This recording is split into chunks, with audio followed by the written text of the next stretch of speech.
You are listening to the Loida Lewis podcast, hosted by Loida Nicholas Lewis. She's a trailblazing businesswoman, leader, philanthropist, and the widow of Reginald F. Lewis, the visionary leader who was the first African American to build a billion-dollar company. With unparalleled determination, Loida Lewis has not only excelled as a successful attorney, but also shaped a billion-dollar empire. Following the untimely passing of her husband, Reginald F. Lewis, she took the helm of TLC Beatrice, carving her legacy as a successful business leader. Be inspired and learn from her as she shares her wisdom, the secrets to her success in both business, in love, and in life. Let's live, love, laugh, and learn. With your host, Miss Loida Lewis. Welcome to the Loida Lewis podcast, and I have the honor and pleasure of presenting to you the newest sensation on Netflix, Alex Calleja. Hi. Yes. Tita Lloyd. Can I call you Tita Lloyd? Tita Loida, yes, thank you. So now you're my tita. Can I have your house? Just joking. This is a lovely place, by the way. Thank you. Straight from the Philippines Yes. is Alex. And for those of you who have not watched him yet, he is on the Pinoy comedy show. Yes. I do a lot of TV shows in the Philippines. I write also. Like I write for Showtime. I'm one of the writers of Going Bulilit. And then I write a lot of sitcoms back in the Philippines. Yes. So has that always been in comedy in your career, professional life? No. I was working with Accenture as an IT programmer. I finished Masters of Science in Computer Science. So my first job is professor of computer science in AMA Computer College, Makati. And then I went to Accenture as an IT programmer. Then I got discovered in show business. So did you hear that? He had other careers before being a comedian in show business. So can you tell the audience, how did it happen? Because of poverty. So Alex, pwede kang magsalita ng Tagalog. Okay? Ay, salamat. Nag-a-adjust lang ako sa inyo kasi mamaya mahirapan kayo sa English. Oh my God. So, mas magandang interview to dahil sa sinabi nyo. Sige, okay. So, ito na nga. Ang nangyari is, ang gusto ko talaga, comedy. Kaya lang, dahil mahirap lang kami, sinunod ko muna yung mga magulang ko to take, to finish college. At least mayroon akong parang backup just in case. Nararamdaman ko parang mahirap pumasok sa showbiz. So, nagtrabaho na lang muna ako. Professor, IT. Pero while doing that, I'm still doing stand-up on the side. Meaning, I go to bars and then do stand-up. Doon ako na-discover while doing stand-up. Saan yun? Sa isang bar dyan sa Spicy Fingers sa Makati, sarado na sila. Kasi nga kinuha kami. So, naman talaga ang trajectory pag kinuha kami. Wala na silang bida. Wala na. Nagsara yun and then we transferred to another bar. Parang ganon. Pero ang breakthrough ko talaga, Accenture na company namin, meron silang parang pa-seminar. Ang workshop nila is stand-up comedy workshop. So, pumasok ako doon. Yung nagpapa-workshop, na-discover ako. So, nagkaroon ako ng formal understanding ng stand-up comedy na ginagawa ko ngayon. Na lumabas sa Netflix. Yun yung simula nun. Galing. And then, nag-showbiz na ako. Pero as a showbiz, ang career ko naman is, pag nasa on-cam ako, meaning I'm acting or I'm hosting, eventually, magiging writer ako ng show na yun. Pag kinuha naman ako bilang writer, eventually, magiging artista ako. Naku. So, ganun yung naging career ko sa show business. Nung sinabi mong mahirap, pakisabi naman sa audience, anong ibig mo sabihin mahirap? Kasi syempre, ang inahanap madalas dyan is may tsura. Ang pagpasok sa showbiz is gwapo, maganda, love team.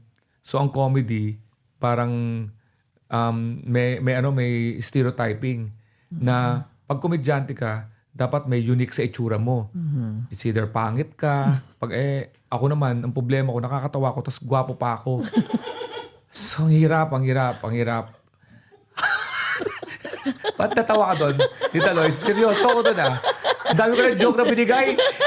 Sa sinabi kong gwapo ko, doon kayo natawa? Are you confirming?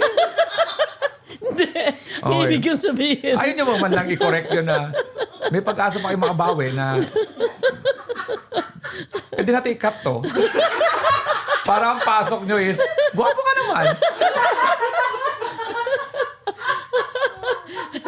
Ang ibig kong Ano, hindi sabihin. nyo talaga ikakat? Sige. Sige pa. Ayaw kayo Ang ibig magsinungaling. kong sabihin. Ang ibig, gwapa ka naman. Wala na po. Uli na po. Nag-move on na tayo. Oo.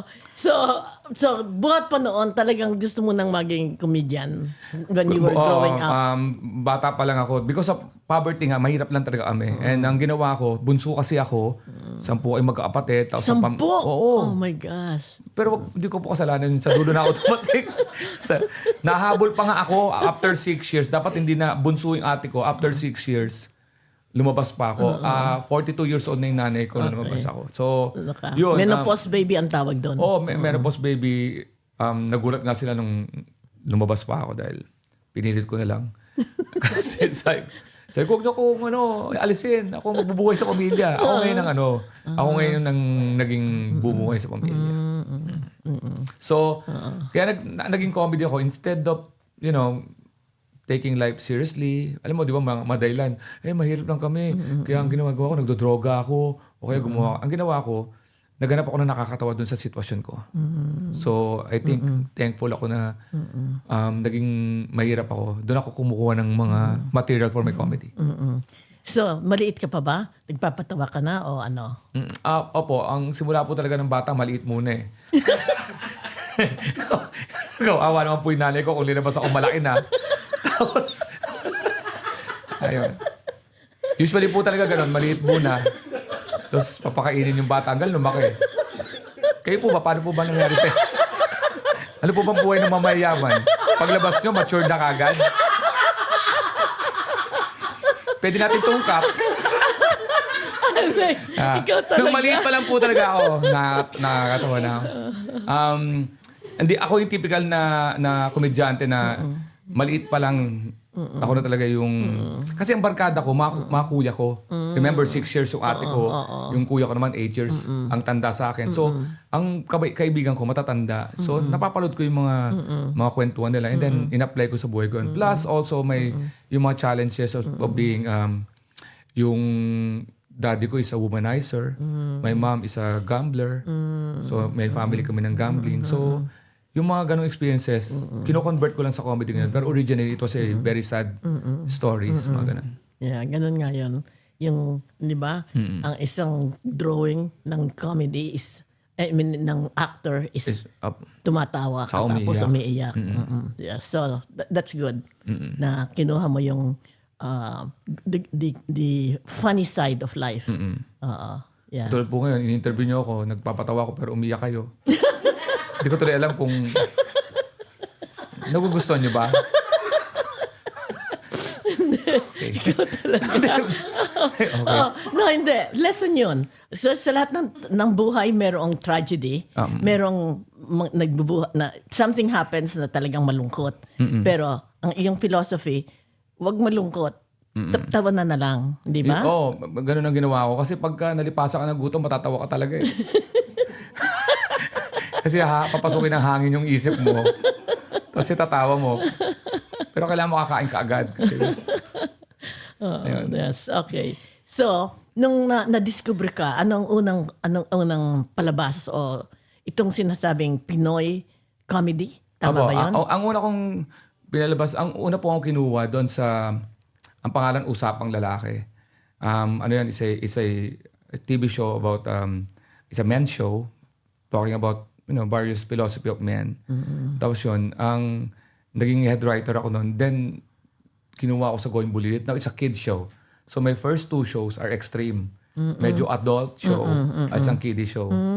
And then, pagkatapos na may mga maliliit na shows ako kinukuha. It's either host or writer. Hanggang eventually mapunta ako sa Showtime. Habang nasa Showtime ako, I'm also writing for Bong Navarro. Pag movie niya, Wow. ako yung sidekick na sa pelikula. Pero I'm also his creative consultant when it comes to comedy. Pagdating naman sa Showtime, kami gumagawa ng mga concept like yung mga iba't ibang mga segment like Miss Q&A. Ako yung taga-provide ng mga questions, yung mga kalokohan questions. Pag si Vice may concert, writer niya rin ako. Si Vice din. Vice mo Ganda. na? I write for Vice Ganda. And then, 2016, I consider it as a year na may big break ako because sumali ako sa Laugh Factory's Funniest Person in the World. 88 comedians all over the world and I placed second. Wow! It was held in Finland and I did a English set. So I also do English set. Talaga. Wow, number 2. Number 2. Number 2 ako doon and then when I returned, medyo nakilala ako sa Pilipinas because of that And from that point, medyo gumanda na yung career ko. Pero it was parang ang pinaka-peak ng career ko was during pandemic. Dahil Nung nag-pandemic because of online. Anong sabi mo? Nung nag-pandemic, hindi naglalabasan yung mga tao, di ba? So, nasa I did online shows. Doon ako nagko-comedy. And sarili mong sa bahay mo? Oo, tapos naging viral yung mga ibang stand-up comedy ko. So, may isa kong video na nag-11 million views. Ang galing. Yun. Tapos may mga, from that point, parang tumaas na yung career ko. Hanggang sa na-interview na akong niya ngayon. Yun ang pinaka-peak ko ngayon. May interview niya ako. Kasi, ang huling interview ko sa Bombo Radio. Alam niyo yun? Hindi niyo alam yun? Nagbinibola niyo lang ako. Hindi ba? Kahit ako, hindi ko alam yun eh. Nagulat lang ako, in-interview ako eh. Hindi ba yun ang pinakamalaki? Na parang Mindanao? Or Hindi po. Hindi. Dalawa lang po sila. Si Bom sa si Bo. Hindi, joke lang. Pero, ayun, from that point, marami nang nangyari hanggang saging Netflix ako na nag-number 1, which is unexpected. Paano yung Netflix? Tagalog din ba? Tagalog. Ang originally, gusto ko sanang lumapit ako sa Netflix para i-produce ako. Akala ko, ipoproduce ako. Pero, ayaw na nila mag-produce ng stand-up comedy kasi parang sa Pilipinas daw medyo mahina yan. Pero sabi ko, I will produce it and then I'm going to sell it to Netflix. Pumayag naman sila pero walang assurance. Nung natapos ko, I did it during my birthday show. Kasi pag tuwing birthday ko, meron akong concert sa Pilipinas. Every October, may birthday ako. Nirecord ko yun. Pinesent ko sa Netflix na gustuhan nila. Pero ang condition, Asia lang. And Australia, New Zealand. Doon lang, hindi global. And it's not walang logo ng Netflix. Walang logo kasi produce ko eh. So, pumayag ako. And then, lumabas siya. Pagdating ng second day, it was number 2 already sa Philippines. Wow. The third day, it was number 1. Kaya siya naging hit. Kasi ang tinalo ko, napunta ako sa category ng TV show. Ang TV show, mga kalaban ko, series yung iba. Meaning, meron silang bagong episode. Ako, one time lang. So, medyo kinabahan ako kasi ang kalaban ko noon is Incognito. Yan yung teleserye na andon si Richard Gutierrez, Daniel Padilla, and Ian Veneracion. Ang gagwapo nung tatlo na yon. Tapos pag pinagtabi mo yung picture doon sa Netflix, ako, mag-isang nakaganon pa ako. Nakaganon pa ako. Tapos sila, mga gwapo. Nag-number 2. Akala ko number 2 na lang ako. Kasi ang hirap, talunin yun. Series. Marami na silang, Nung kinabukasan, nag-number 1 ako. Ang problema, kinabahan ako. Akala ko one time lang. Tapos babalik ulit ako. Kasi magna-number 1 ulit sila. Hindi, nung nag-number 1 na ako, yung pinalabas nilang episode, si Maris Racal, yung sikat doon na artista, tumakbong nakapantit bra. Jesus Maria Josep. Kahit ako, pinanood ko eh. Nakalimutan ko panoorin yung stand-up ko. So kinabahan ako kasi inulit-ulit ko yung takbo ng nakapantit bra eh. Nakasampu ako. Times mo yun sa mga lalaki. Tatalunin. Hindi na ako nawala sa number 1 for 9 days. Ay, wow. So continuous. Tapos, yun, nag-number, nasa top 10 ako for may get 1 month and 1 month and 1 week. Wow, galing. So doon napansin. And then, yun, ginawa ng Netflix, kinumbert nila to global. Pinalabas na ako ngayon worldwide. Which is tamang-tama na nagtutour ako ngayon sa US and Canada and Europe. So yun ang kwento. Galing. So, nung ginawa mo, produce mo muna, meron kang mga, you have your own team. Ang nangyari, it was more of a, yung dream lang, yung may kausap akong director. Director ko sa isang TV show. Kasi I also hosted face-to-face. May director ako doon na sabi ko, gusto ko mag-Netflix eh. Kwentuhan lang kami, parang dream, gano'n. Ang Netflix kasi pag gagawa ka na isang special, meron silang particular technical requirements. Yun ang nagpapamahal, tita. Kasi you can do it, pero pag hindi pumasa sa technical requirements, meron silang camera, particular camera with brand and everything. So, yung nalaman ko, binigay sa akin technical requirements, yun yung ginastos ko talaga. To be able to, yung para sa standard nila. Pero the content, of course, doon pa yung nagkakatalo. And luckily, nagustuhan ng majority ng Filipinos yung sense of humor ko. So, yun ang nangyari. Galing. Okay. So, in a way, masasabi mo na parang guhit ng tadhana. Kaya nga ang title ko, tita, Tamang Panahon. Ang marami nagtatanong, bakit tamang panahon? It's in English is the right time. Pwede ako mag-Netflix ng mga 2 years ago, 3 years ago, pero I felt hindi pa siya tamang panahon. And a little background, yung tamang panahon kasi inspired during 2015. Before I sumali dun sa Laugh Factory Spanish Person in the World 2016. Ano yun? In Laugh Factory Spanish Person in the World na 2016, I placed second. Yun ang Before sinabi that, mo. yung 2015, etong Showtime where I work, tinalo siya ng isang palabas, yung Eat Bulaga, yung Aldab. Yung Alden, si Alden Richards. Si Alden, yes. Noong 2015. Hindi kami nanalo ng ratings. As in, lamang sila ng 20%. Which is talagang, ang laki. Ano yun, for 6 months, tinatalo kami. Hirap na hirap kami sa Showtime. Pwede na siyang isara. Ang hashtag nung kalaban namin, sila Alden, is Tamang Panahon. So sabi ko, gagamitin ko ngayon yung title na yun para makabawi-bawi man lang sa kanila. So yun ang ginamit kong title. And it worked. And naging hashtag siya ng show ko. So napili ko yung title because it means a lot of Yes. it means a lot Hindi of, tama. You know. So you also meron kang parang instinct or feeling kung ano ang tamang gawa o anong tamang panahon. Parang hindi ako masyadong religious, pero pagdating sa mga ganyan, I believe there's a God or there's a spiritual being who guide us. And parang nung 2019 kasi, tita, I was so busy with my career. Pero isa sa mga problema namin pamilya is gambling.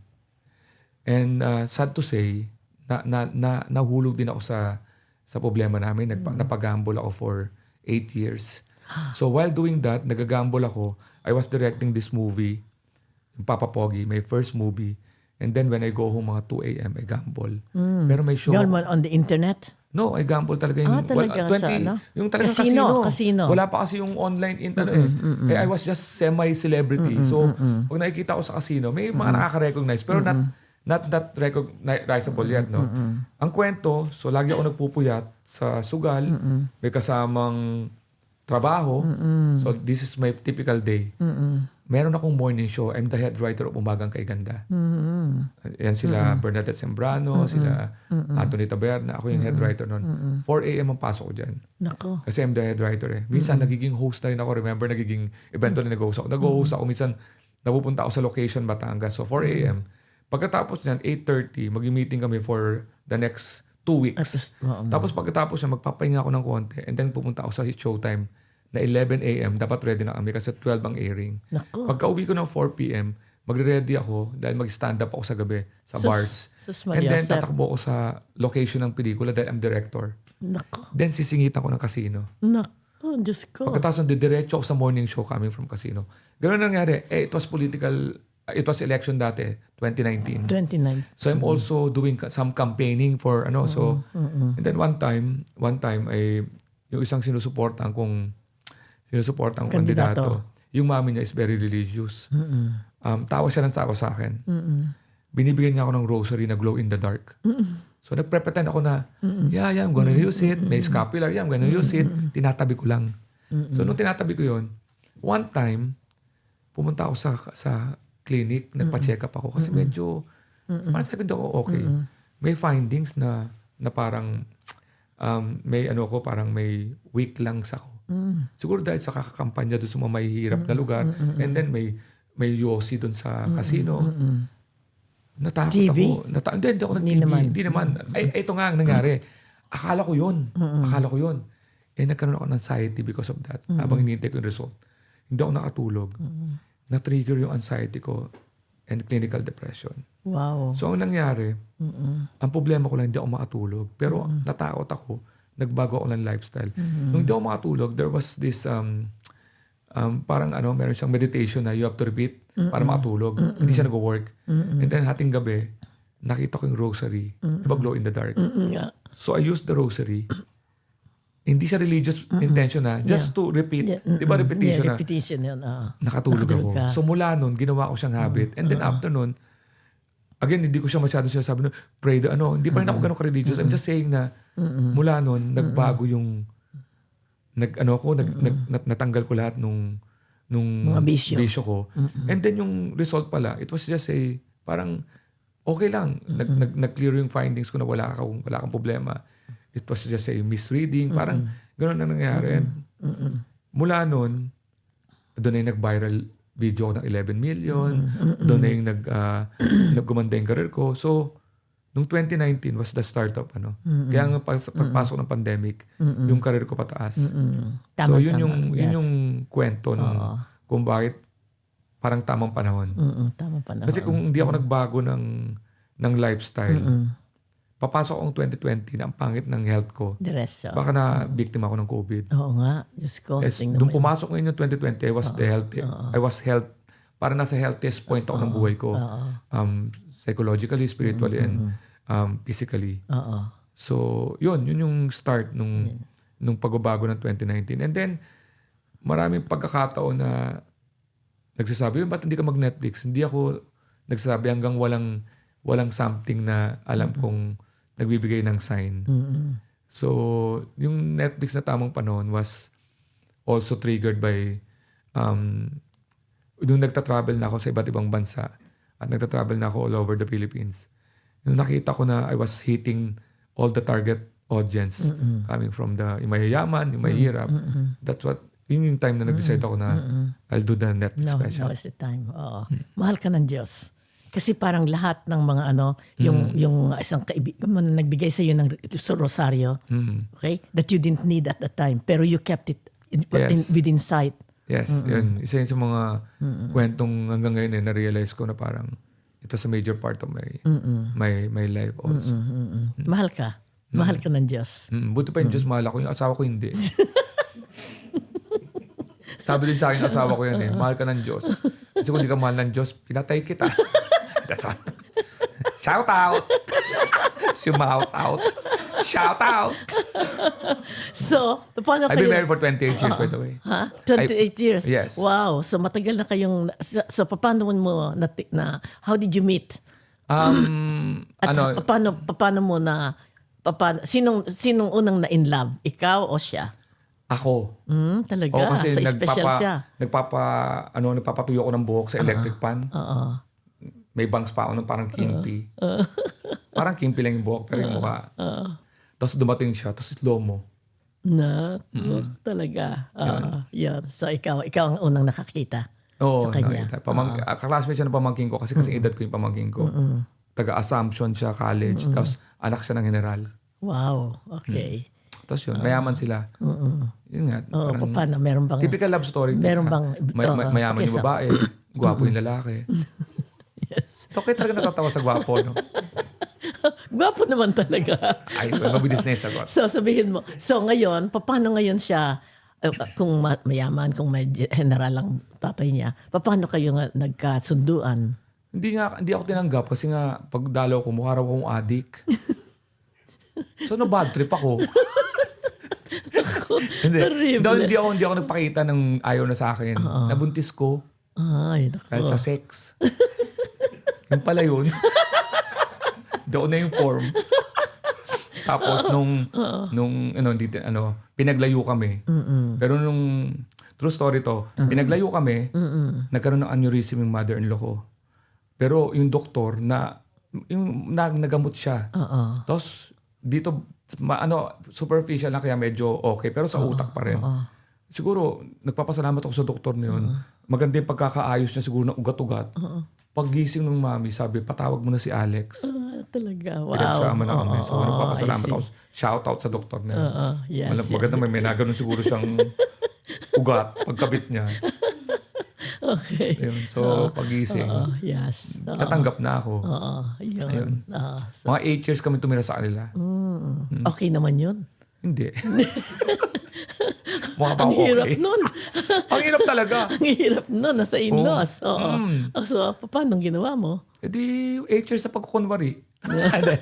Okay naman kasi masaya naman. Nag-adjust ka. Nag-adjust Oo, for the syempre. 8 years. Tapos nagkaroon na ako ng konting kakayahan. Income. Lumipat na kami ng bahay. Pero bahay pa rin nila yun. Lumipat lang kami. Sa Pero ibang lupa nagsarili. naman. Nagsarili kami. Tapos yun, hanggang sa, ito nga sa showbiz, medyo okay na. Okay. May anak na ba kayo? Dalawa. Okay. 11 years ang gap. Wow. 1997, yung nabuntis ko nga siya. Nasundo na siya 2008. Ready na kayo? Nag-family planning kami. Leap year method. Tuwing leap year lang kami nagsisex. Every 4 years. Kaya matagal kasi nga 4. Yung pangalawa, meron siya.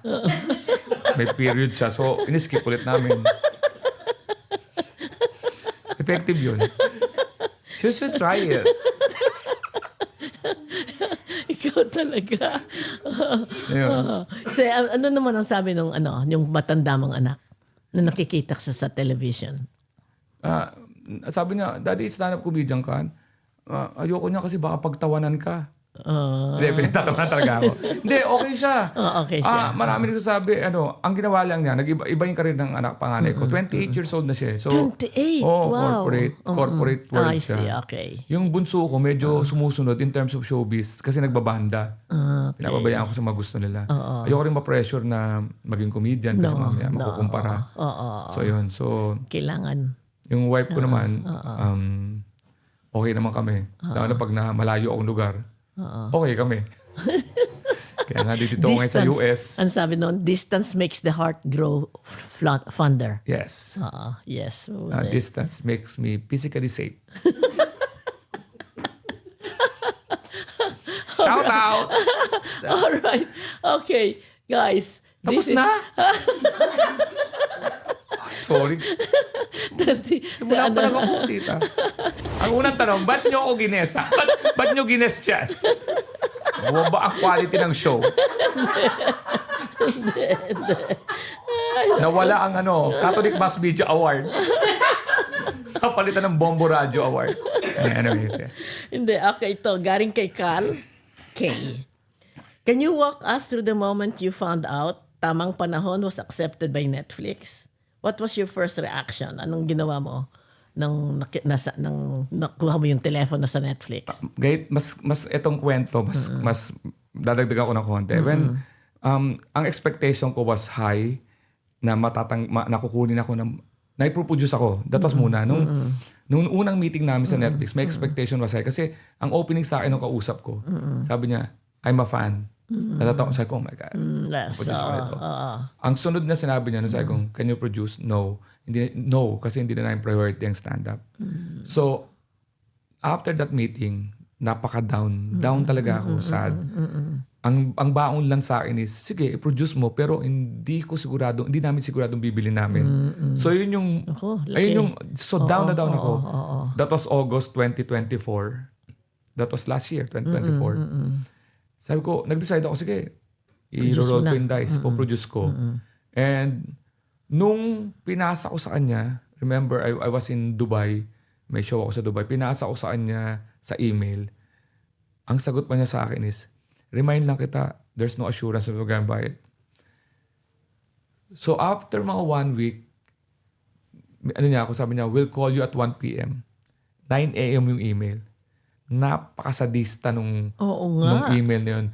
Sabi ko, alauna ng umaga. Hindi, 9 a.m. siya nag-email. Tatawagan niya ako ng 1 p.m. May 4 hours ako para may stress. Kasi sabi ko, inanalyze ko yung email. Kung bad news to, kailangan ba itawag?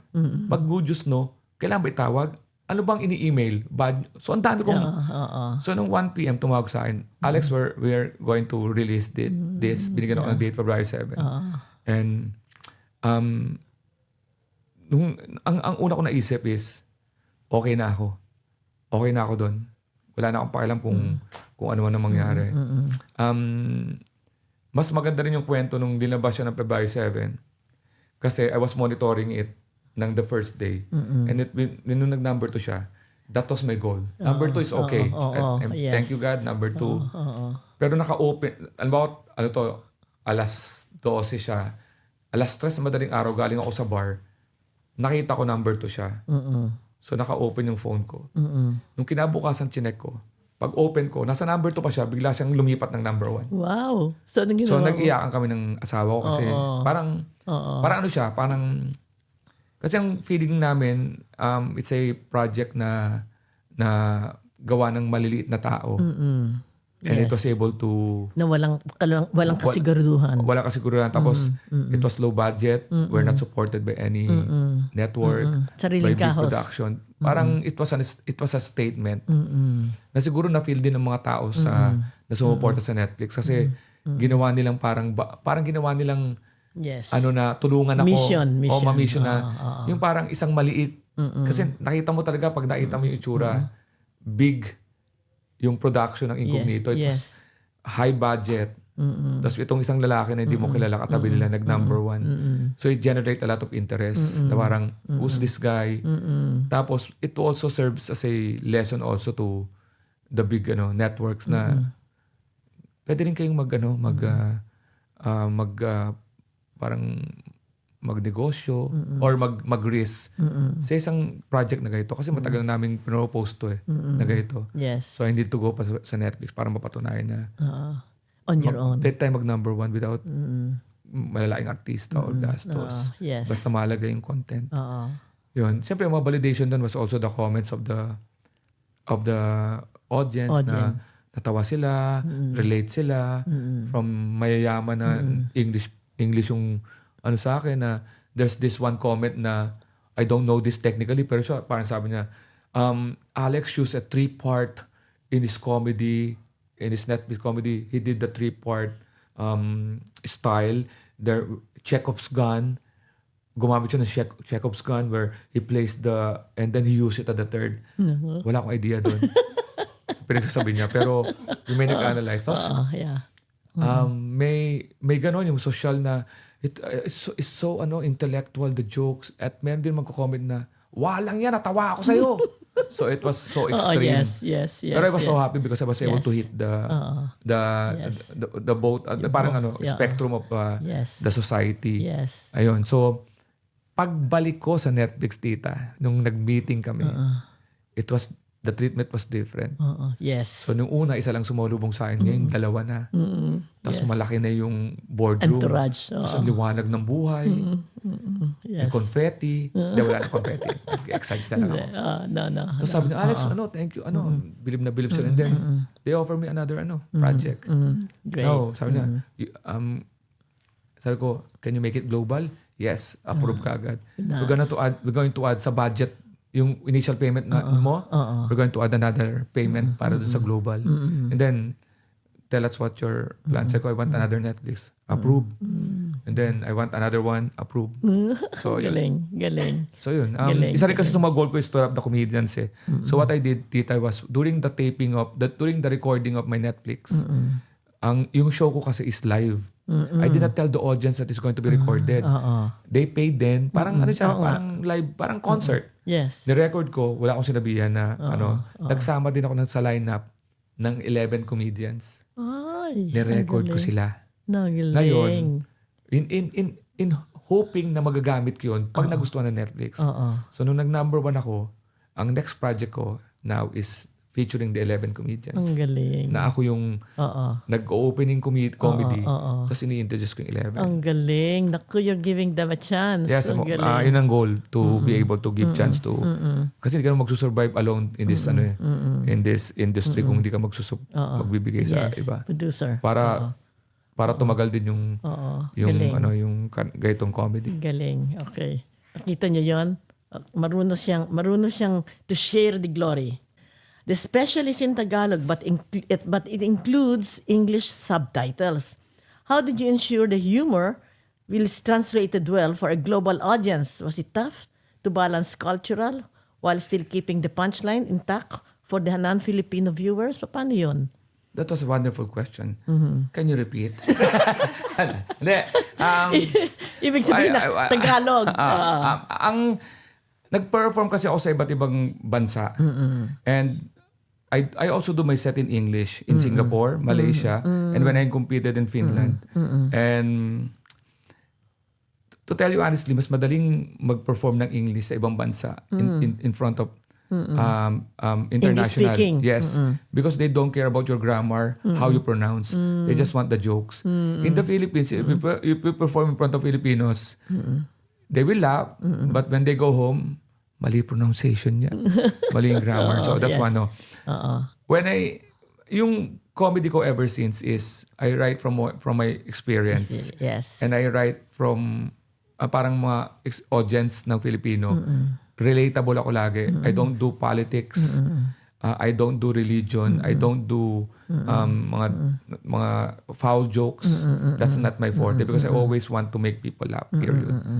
So, nung naglagawa ako sa Netflix, although it's in Tagalog, pag translate naman sa subtitle, makaka-relate pa rin. Kasi it's universal naman yung topic ko. Yes, oo. So, I always ensure that, no. Sa isang banda naman, marami akong nai-interview mga Amerikano, Singaporean, na, alimbawa pag nag-perform ako ng Tagalog sa isang event, alimbawa 100 na tao, and may 5 executive na foreigner, expat.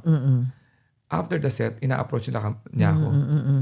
I don't know what your jokes. I did not understand it, but I'm laughing because of your facial expression and how you move. And I understand why you're funny without understanding what you're saying. Wow. So may ganun akong element na I can do it without parang facial expression and Yes.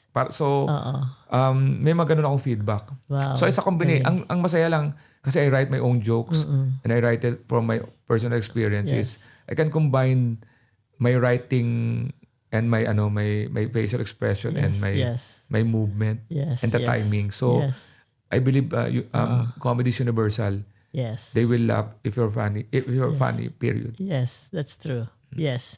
That's the human element. From Marie F., are there any particular jokes or segments you are nervous about including given the diverse Netflix audience? Okay. Again, yung politics. We want to divide politics. Religion, you divide people. Sexual orientation, you divide people, yung mga gender. And I avoid that. And good. Hindi ako nag-joke about mga sakit. And I don't make fun of appearance and old people. Okay, that's good. Yes. Very nice. Talagang based on human experience.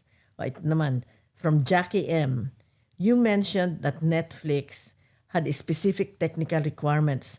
What challenges did you face in meeting those challenges, those standards? Kahit nasundin yung technical requirements, at the end of the day, yung content pa rin. At ang pinakamahirap, yung capturing the laughter. Kasi yung audio, kailangan mo lakasan para makuha yung laughter. Sa live, ang ganda ng laughter.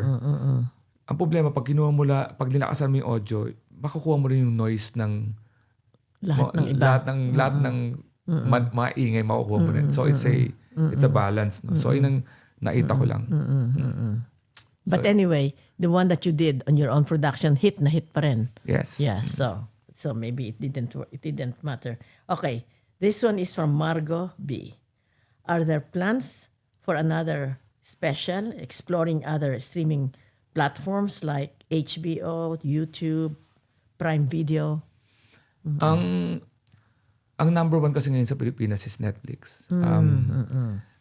Parang hindi pa masyadong, pati yung opportunity rin, wala rin ako narinig pa sa other platforms. So, Meron. Kasi yung una kong, yung produce ko hindi naman exclusive sa Netflix originally.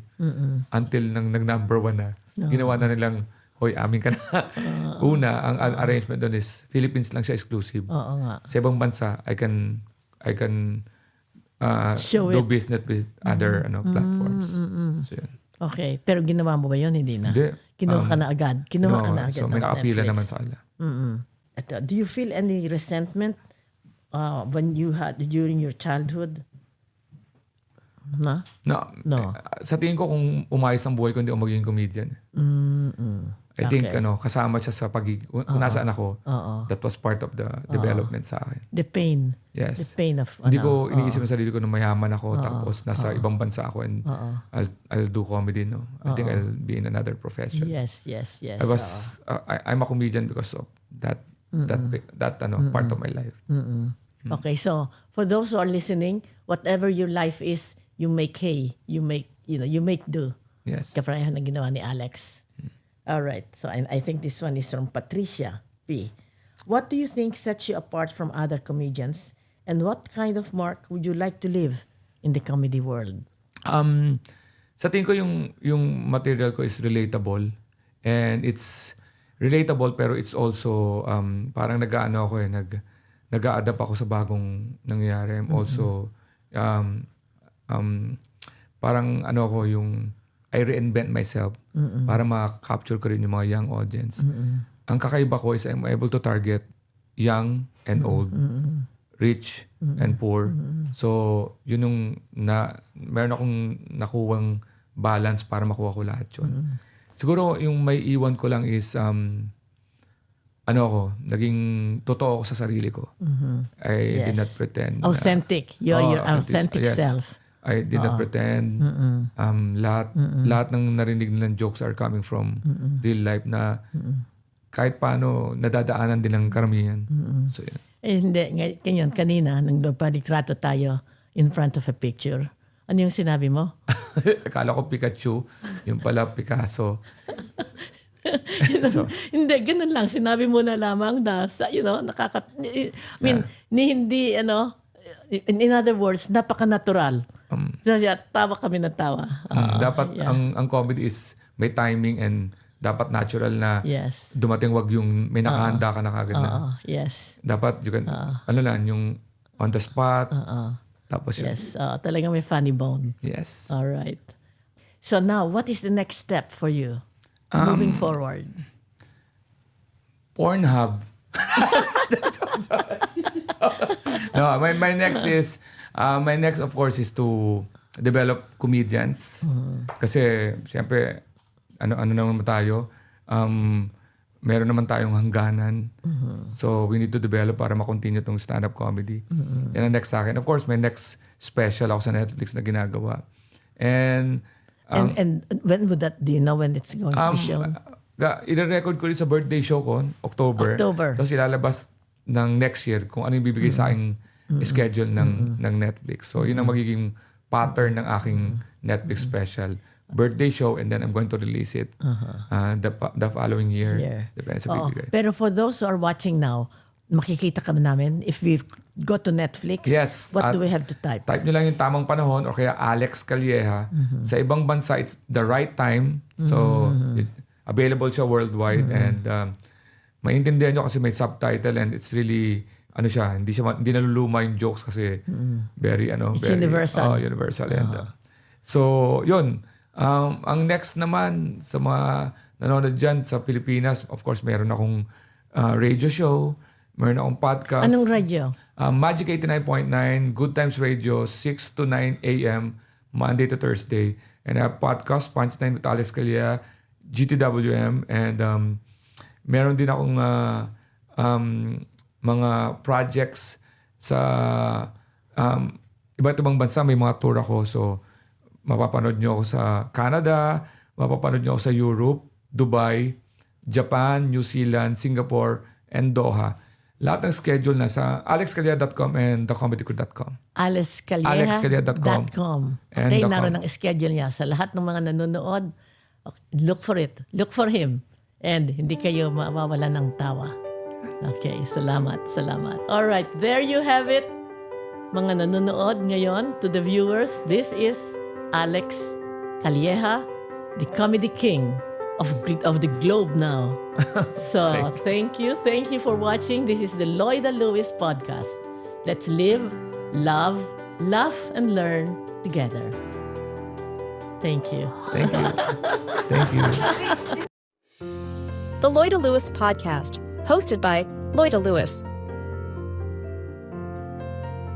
is produced by the creators of Over a Glass or Two, Jesse and JV, executive produced by Laura Nicholas Olace. Rate and review us on Spotify and Apple Podcasts for a chance to be featured on a future episode. Have a question for Miss Loida? Just email us on askloidalewis@gmail.com. Your question might make its way to a future episode. Subscribe on all major platforms to never miss a beat.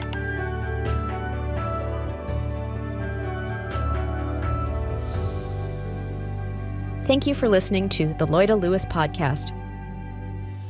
Let's live, love, laugh, and learn together